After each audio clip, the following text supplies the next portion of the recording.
আজ আপনাদের সঙ্গে শেয়ার করব এই বর্ষার সিজনের সেরা রেসিপি। সবসময় তো আমরা তালের বড়া, তালের ফুলুরি, তালের পিঠে এইসব বানিয়ে খেয়ে থাকি। তো আজকে একদম এই বর্ষার সন্ধ্যের টাইমে গ্রাম বাংলার মানুষেরা যেটা সবথেকে বেশি পছন্দ আর বেশি খেয়ে থাকে সেটা হচ্ছে রুটি পরোটা। আর এটা একদমই হেলদি রেসিপি। সম্পূর্ণটাই আটা দিয়ে বানানো, আপনারা দেখলে বুঝতে পারবেন। যদি আজকের রেসিপি ভালো লাগে তাহলে অবশ্যই একটা লাইক দিয়ে দেবেন। আর যারা গ্রাম বাংলা থেকে দেখছেন তাদেরকে জিজ্ঞেস করব আমার রেসিপিটা আপনাদের কেমন লাগলো। নমস্কার, কেমন আছেন সবাই? আশা করছি সবাই খুব ভালো আছেন, সুস্থ আছেন। মৌসুমী রকমারি রান্নাতে আপনাদেরকে আবার একবার অনেক অনেক স্বাগত। প্রতিদিনের মতো আজও একটা সুন্দর রেসিপি নিয়ে চলে এলাম আপনাদের কাছে। তবে আজকে একটা রেসিপি থেকে আমি দুরকম পদ্ধতিতে রেসিপিটা দেখাবো, আপনারা দেখলে বুঝতে পারবেন। আর এইখানে দেখতে পেয়েছেন আমি তালের মাড়ি নিয়েছি। আমি আগের ভিডিওতেও আপনাদেরকে বলেছি এই তালমাড়িটা এসেছে গ্রাম বাংলা পশ্চিম মেদিনীপুর জেলা থেকে। আমি যেহেতু দেশের বাড়িতে থাকি না, মুম্বাইয়ে থাকি, তো সেইখান থেকেই এই মাড়িটা নিয়ে আসা হয়েছে। তো এইখানে তাল পাওয়া যায় মুম্বাইয়েতে, তবে কোথায় পাওয়া যায় জানি না। তো আপনাদের সঙ্গে শেয়ার করার জন্য আমি দেশ থেকে তালটা মাঙিয়েছি, আর সেটা দিয়েই আজকের রেসিপিটা শেয়ার করব। এইখানে আমি পরিমাণ মতো আটা নিয়েছি। যেহেতু এটা সন্ধেবেলার রেসিপি, মানে রাত্রে ডিনারের জন্য বানাবো, তো তার জন্য এখানে দেখুন আমি 1 বাটি 1.5 বাটি পরিমাণে আটা নিয়েছি। আর তার সঙ্গে স্বাদ মতো নুন আর 1 চোল মানে 2 চামচের মতো চিনি দিয়েছি। এবার এইখানে আমি দেখুন এই যে তালমাড়িটা দেখালাম, এই তালমাড়িটা আমি এইখানে 1.5 চামচের মতো নিয়েছি, বড় চামচের। নিয়ে এবার এই শুকনো আটাতে খুব ভালো করে এখন মিশিয়ে নিচ্ছি। এইখানে মাখানোর পরে অল্প অল্প করে একটু জল দেব। জল দিয়ে খুব ভালো করে এটাকে একটা ডো রেডি করব। তো এইখানে দেখুন আমি খুব ভালো করে অল্প অল্প জল দিয়ে মেখে একদম সুন্দর করে একটা নরম তুলতুলে ডো রেডি করে নিয়েছি। এবার এটাকে আমি 10 মিনিটের জন্য ঢাকা দিয়ে রেখে দেব। 10 মিনিট পরে আপনাদের কাছে ফিরে আসছি। 10 মিনিট হয়ে যাওয়ার পরে এবার দেখুন এখানে চিনিটাও কিন্তু গলে গেছে। এবার খুব ভালো করে আরেকবার মেখে নিচ্ছি। যেভাবে আমরা নর্মাল রুটি পরোটা বানিয়ে থাকি ঠিক সেই রকমভাবেই বানাতে হবে। তবে এর স্বাদটা আমার কাছে তো ভীষণ ভালো। এখনকার বাচ্চারা তো কেউ ভালো এই তালের জিনিস খেতে চায় না।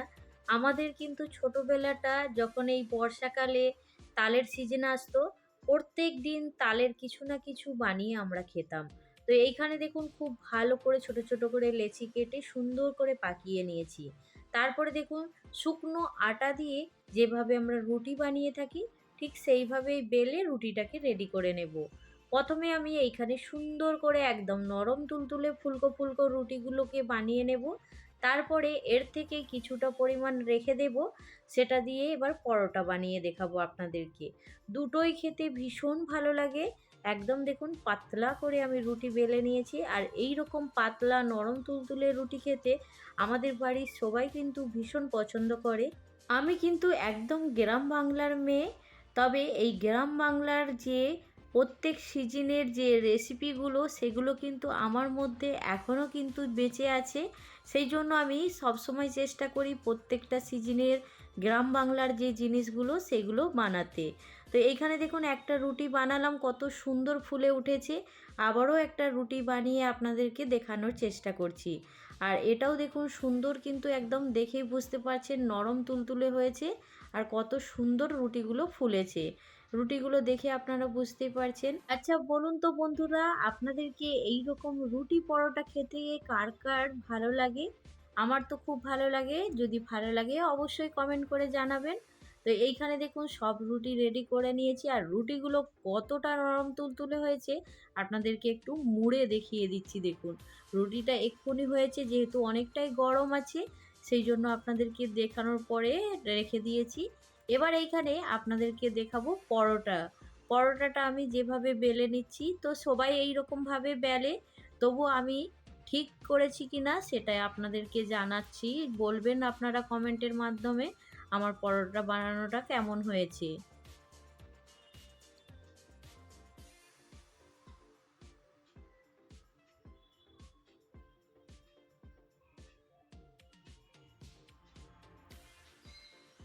তো এইখানে আমার পরোটাটা একদম রেডি করা হয়ে গেছে। এবার পরোটাগুলোকে একটু সাদা তেল দিয়ে খুব ভালো করে এখন উল্টে পাল্টে একটু ভেজে নিচ্ছি। তবে যখন কিন্তু এই তালের রুটি পরোটা বানানো হবে তখন কিন্তু গ্যাসের ফ্লেমটাকে একদম লো টু মিডিয়ামে রাখতে হবে, কোনো রকমভাবেই হাই হিটে এটাকে ভাজা যাবে না। আর এটাকে ভেজে নেওয়ার পরে এর কালারটা কতটা সুন্দর আসবে শুধু দেখলেই আপনারা অবাক হয়ে যাবেন। তা আজকের এই সিম্পল রেসিপিটা আপনাদের কেমন লাগলো জানাতে কিন্তু একদম ভুলবেন না। আর পরোটাটা দেখুন কত সুন্দর একদম ফুলে উঠেছে, ফুলে একদম ফেটে গেল। তো পরোটাটা আপনাদেরকে দেখাবো, প্রত্যেকটা ভাঁজ একদম খুলে খুলে আসবে। তো একটা পরোটা রেডি করে নেওয়ার পরে আবার একটা পরোটা রেডি করে নিচ্ছি। ঠিক একইভাবে পরোটাগুলো সব রেডি করে নিয়ে আপনাদের কাছে ফিরে আসছি।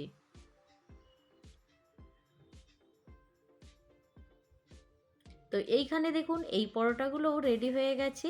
তো সব পরোটাগুলোকে আমি এখন রেডি করে নিয়ে চলে এলাম। কেমন হয়েছে আজকের রেসিপি জানাতে একদম ভুলবেন না। ভালো লাগলে অবশ্যই একটা লাইক দিয়ে দেবেন। আজকে যারা প্রথম আমার চ্যানেলে ভিজিট করছেন, আপনাদেরকে যদি এই রেসিপির কোনো অংশ ভালো লাগে, আর যারা গ্রাম বাংলা থেকে দেখছেন তাদেরকে বলবো আপনাদেরকে এই রেসিপিগুলো কেমন লাগলো অবশ্যই কিন্তু জানাতে পারেন। আজকের রেসিপি এখানেই শেষ করছি। পরবর্তী রেসিপি নিয়ে খুব তাড়াতাড়ি আরও একটা নতুন ভিডিওর সঙ্গে দেখা হবে। সবাই ভালো থাকবেন, সুস্থ থাকবেন, বাই।